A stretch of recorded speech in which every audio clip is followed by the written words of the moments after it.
Education decay Assam channel সকলোকে স্বাগতম জনাইছোঁ। আৰু বন্ধুসকল, the Guwahati high court at Guwahati হাইকোৰ্টত পোষ্ট ওলাইছে আৰু এই পোষ্টসমূহ কোনে কোনে এপ্লাই কৰিব পাৰিব, কি কি ডকুমেণ্টছ লাগিব, কি কোৱালিফিকেশ্যন লাগিব, গোটেইখিনি আপোনালোকে এইটো ভিডিঅ'ত পাব।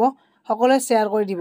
প্ৰথম কথা, আপোনালোকৰ ইয়াতে আপোনালোকৰ পোষ্টৰ নাম হৈছে যে ল' ক্লাৰ্কছ পোষ্ট, মানে ল' ক্লাৰ্কছৰ পোষ্ট ওলাইছে 8টা। ষ্টাৰ্টিং অনলাইন দেন 5 তাৰিখৰ পৰা ষ্টাৰ্ট হৈছে, 25 এপ্ৰিললৈকে থাকিব আৰু 30 এপ্ৰিললৈকে তাৰমানে পে'মেণ্টৰ তাৰিখটো থাকিব। ইয়াতে maximum as 40, 43, 45 ল'টো category wise.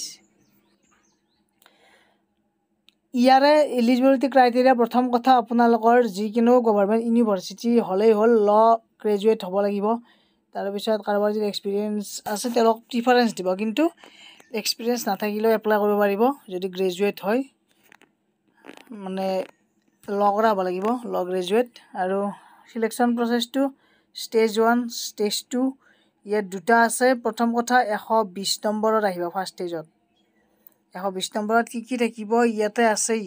OMR cheating টেষ্টত হ'ব আৰু ইয়াতে আপোনালোকৰ ইংলিছত 30, জেনেৰেল নলেজত 10, general aptitude 10, general in law' 50, মানে নলেজ ইন ল'ৰ ওপৰত নলেজ থাকিব লাগিব, ল' পঢ়া যিহেতু। লগতে আছামিজ লেংগুৱেজটোত 20 নম্বৰ থাকিব।